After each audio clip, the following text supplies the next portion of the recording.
Yo guys, what's up? Welcome to another episode of Don't At Me, show where I take a look at some of your hot takes, biased opinions, and tough questions. This is episode number 2. If you didn't see the last video, go check that out. And if you haven't already, please subscribe, like this video, helps my channel out a lot. Without any further ado, let's get into it. Mayonnaise is overrated. I agree. I don't think mayonnaise is even that, I don't think it's even that good of a condiment. I don't like it personally.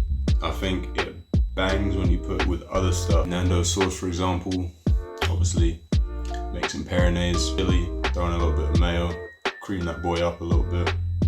Phrasing? I think it complements other condiments much better than it does going on its own, man. On its own, it's a little bit naff. Lil Uzi Vert is top 3. Top 3 what? I don't know. Because he's not a top 3 rapper. He's not top 3 relevant right now. Don't get me wrong, I like Lil Uzi Vert. He might be top 3 in building hype. That Eternal Attic hype was something else entirely. But yeah, no, he got great projects. My favorite is his first mixtape, Love Is Rage. Maybe just the nostalgia talking, followed by Lil Uzi versus the world.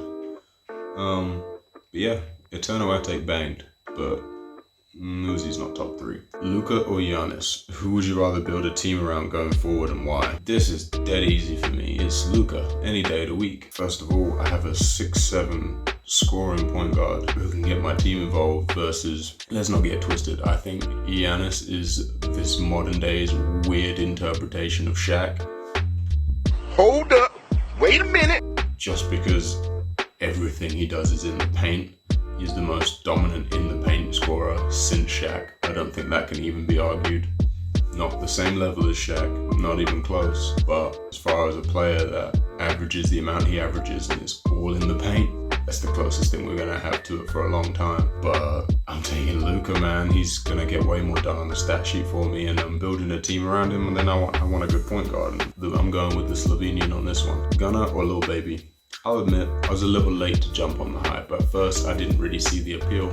Kind of just felt that like they were Young Thug clones. If I'm just gonna listen to Young Thug if I want that sound. But they both grew on me over time. Lil Baby, Lil Baby, Lil Baby, Lil Baby. Too hard, harder than ever. Yes, indeed, goes absolutely crazy. Freestyle is ridiculous. And his album, Street Gossip, I love that album. It's got one of my favorite songs. My favorite song easily, the both of them have ever made. In that fast thing speeding through the city.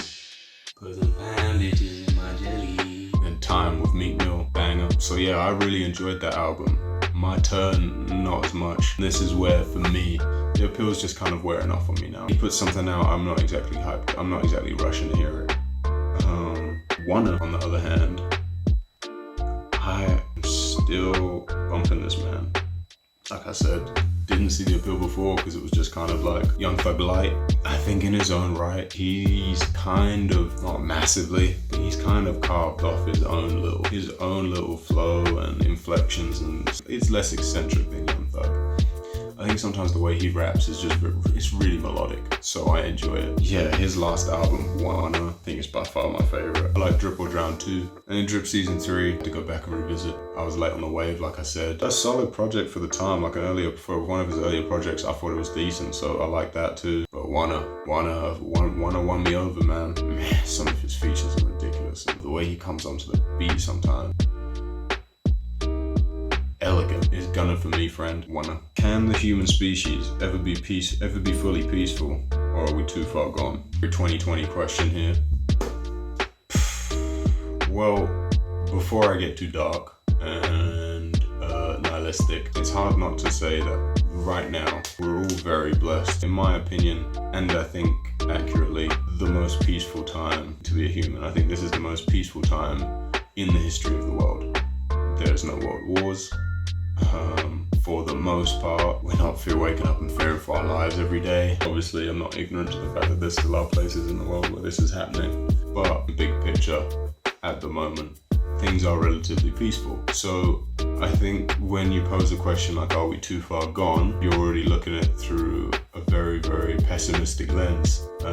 Now, obviously, things can always be better. It's a sad truth, in my opinion. I think war and conflict is innately human. As soon as tribes got a bit bigger and resources became a thing and we was competitive for resources, I feel like there's always this thing we have to create an us versus them. I haven't seen The Social Dilemma. I suggest you go and watch it because it brings up an interesting point about this, about how social media and social media companies just do a good job of pressing this primal button that we have in our brains to separate each other and go us versus them and just create friction. So yeah, speaking on that, I don't think things are necessarily going to improve. Not that it's not possible. I believe there is an innate goodness in man, but at the same time, difficult when we have so many conflicting ideas and the world we're living in isn't getting any simpler, it's only getting more complicated. The world we're living in is getting much more complex, but our brains are still,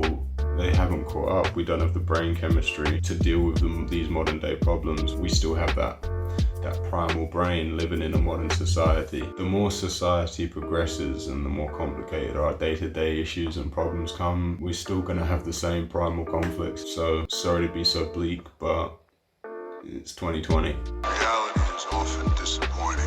How many holes does a straw have? One hole. It goes all the way through. Netball is better than basketball. First of all, I'm going to apologize to all of my friends that play netball, including you, Ria, but you kind of brought this on yourself. That cannot run. It's not acceptable that people can have this opinion. While I respect netball players that play at the highest level, as I feel like any professional sport you play at a high level requires certain amount of discipline, athletic genius, etc., etc. For the sake of the show, I'm about to end this man's whole career. hell no. Netball is basketball with all of the flair, skill, all of that taken out of it. Boom.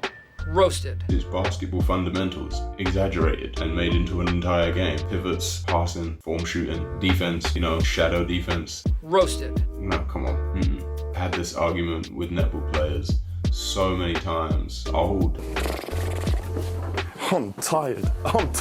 In our country, netball has got a higher profile than basketball, unfortunately. But it's not even an Olympic sport, so... Now that's a lot of damage! Girls cheat worse than guys. Wow. This one will probably get me in trouble. First of all, most of the time, men cheat stupidly. Most of the time, whenever girls cheat, I feel like they do it way smarter and are much less likely to get caught. Also don't run their mouths about it. I've heard this take before. I think most of the time when guys cheat, it's usually just a stupid little fling that they don't really care about. Often I've heard women, when they've cheated, there's a bit more of an emotional thing to it. Usually they often... I'm gonna get in trouble, man. Sometimes they're just talking to who's next up. Never yours, bro. She's just your turn. Remember that, kings. But at the same time, man, dudes out there falling in love with their side chicks, so let's not act like that's not a thing. Definitely a thing. Definitely a thing. On that note, I'm gonna stay in the middle because it's a little too early in my YouTube career to get cancelled. So yeah, nah, I've known guys to do the emotional stuff, but I will say, I think more often than not, women are planning on your replacement just in case you ain't acting right. Much more common in women than it is men. On that bombshell, it's time to end. Thank you very much for watching. See you next week. Good night! Thank you to everybody that got involved. Look out for the next time on my Instagram, next time I decide to do this. If you haven't already, please like, share, and subscribe. Helps my channel out a ton. It's really, really appreciated. Let me know in the comments any of your responses to any of these takes, and I'll catch you guys in the next one. Peace.